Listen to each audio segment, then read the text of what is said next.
17 नवंबर मनाया जाता है नेशनल एपिलेप्सिक डे के रूप में। तो आइए जानते हैं एपिलेप्सी और कॉफ़ी के बीच का संबंध। क्या एपिलेप्सिक पेशेंट्स कॉफ़ी पी सकते हैं?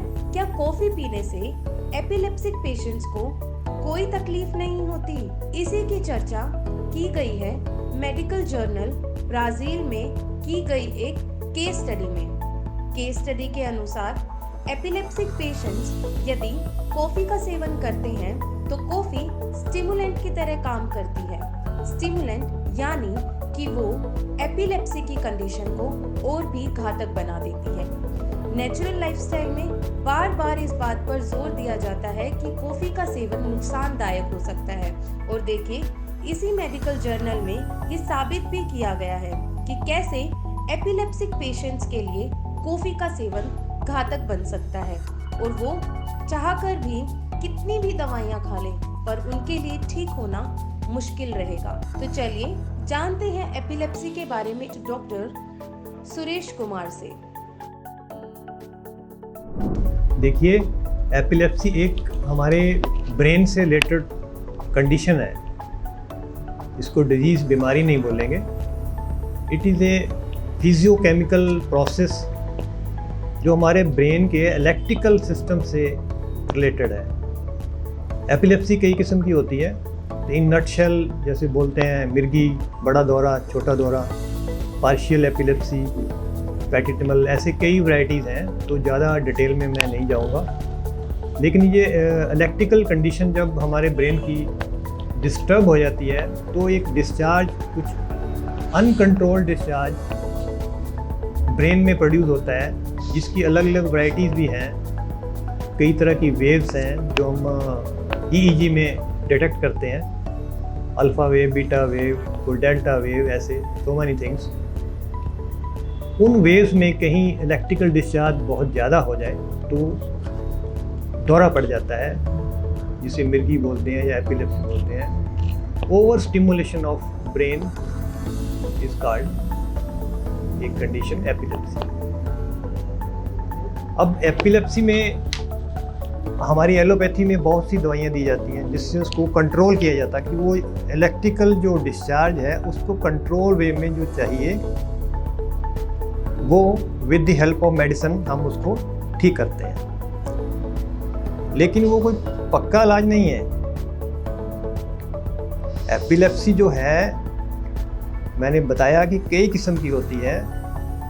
तो कुछ एक तो चीज़ें वो हैं जो मेडिसिन से ठीक हो जाती हैं और एक सर्टेन कंडीशन टाइम के बाद हम दवाई टेपर ऑन या बंद कर देते हैं। तो काफ़ी लोग उम्र भर ठीक रहते हैं। लेकिन जब तक वो नेचुरल स्टिमुलेशन और जो हमारे लाइफस्टाइल से रिलेटेड स्टिमुलेशन है ब्रेन की, वो डिस्टर्ब रहेगी तो एपिलेप्सी का बार बार होना निश्चित है। अब हमारा जो खान पान है और हमारा रहने का ढंग है, मान लो आप देर रात तक सोते हो, सुबह देर से उठते हो, आपके खाने में स्टिमुलेंट चीज़ें ज़्यादा हैं, just like coffee, T, cold drinks, ये सब चीज़ें इलेक्ट्रिकल डिस्चार्ज जो ब्रेन का उसको डिस्टर्ब करेंगी। कॉफ़ी में कैफीन होती है, हमेशा स्टिमुलेट करती है, वो ब्रेन की वेव्स को स्टिमुलेट करेगी। उसमें ये पाया गया है कि जो लोग दवाई खा रहे थे और जिनको हफ्ते में एक बार दौरा पड़ रहा था या एपिलेप्सी की कंडीशन बन रही थी, वो कॉफ़ी ज़्यादा पीने से वो बढ़ गया। ऐसे ही जो रिफ़ाइन चीनी खाते हैं, मतलब जो शुगर, जो हमारी रिफ़ाइन गुड़, चीनी, शक्कर, ये रिफ़ाइन चीनी है, ये रिफ़ाइन शुगर्स हैं।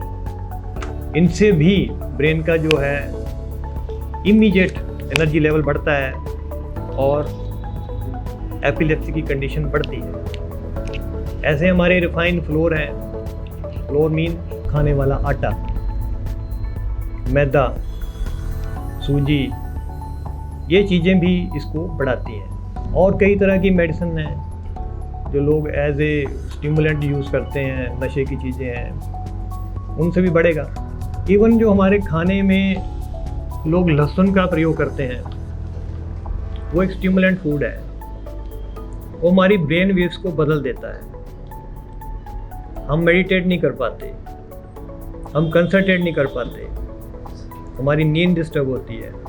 तो जब जब ये होगा एपिलेप्सी का प्रकोप बढ़ेगा। तो जो भी आपके डे टू डे खाने का सिस्टम है उसमें स्टिमुलेंट चीज़ें आप ज़्यादा लोगे तो एपिलेप्सी के चांसेस ज़्यादा होंगे। जिस इंसान को नींद प्रॉपर नहीं आ रही, वो 6-8 घंटे नहीं सो पा रहा, उसको भी एपिलेप्सी के चांसेस बढ़ जाते हैं। और जिनको ऑलरेडी है तो उनको नेक्स्ट डे, मतलब आज रात को उनको 3 घंटे सोना मिला, तो जिसको एपिलेप्सी ऑलरेडी है वो नेक्स्ट डे उसको पूरे चांसेस है कि उसको फिट पड़ सकता है। तो नेचुरल लाइफस्टाइल का मतलब ये है, जो कुदरत की तरफ से हमें इंडिकेशंस हैं खाने पीने की, उसको फॉलो करने से एपिलेप्सी पे बहुत हद तक कंट्रोल किया जा सकता है। कोई कॉफ़ी पी के जिसका ये बढ़ रहा है, वो नेचुरल लाइफस्टाइल में नारियल पानी पी के तो नहीं बढ़ेगा, वो लेवल नहीं बढ़ेगा, कभी नहीं बढ़ेगा। किसी ग्रीन वेजिटेबल का जूस पीने से नहीं बढ़ेगा, लेकिन कोल्ड ड्रिंक, कॉफ़ी, चाय से वो लैक्टिकल डिस्चार्ज बढ़ जाएगा। तीखी तेज़ चीज़ें खाने से भी ये सिस्टम डिस्टर्ब होता है। इसको कंट्रोल करने के लिए नेचुरल लाइफस्टाइल में मेडिटेशन या सिंपल भाषा में प्राणायाम जो हम कहते हैं, वो हमारे ऑटोनॉमिक सिस्टम को कंट्रोल करता है। जो प्राणायाम सिखाते हैं हम, उससे हमारी जो सांस लेने की प्रक्रिया है, उससे हमारा ऑटोनोमस सिस्टम कंट्रोल में आता है। अच्छी नींद लेना, शरीर पे धूप लेना, जिससे विटामिन डी अपना प्रोसेस ठीक रखता है और ये ब्रेन वेव में हेल्प करेगा। इसी तरह हमारा खान पान, जितने भी फल, जितनी भी हरी सब्जियां, सैलड, कच्ची सब्जियां जिसे बोलते हैं, आप ज़्यादा लोगे उतना ही कंट्रोल एपिलेप्सी पे बढ़ता जाएगा। सो आपसे यही रिक्वेस्ट है कि अपना जीने का ढंग और खाने का ढंग बदलिए, आपकी दवाइयाँ बंद हो जाएंगी और काफ़ी कम हो जाएंगी और आपका ये एपिलेप्सी पे कंट्रोल काफ़ी ज़्यादा बढ़ेगा।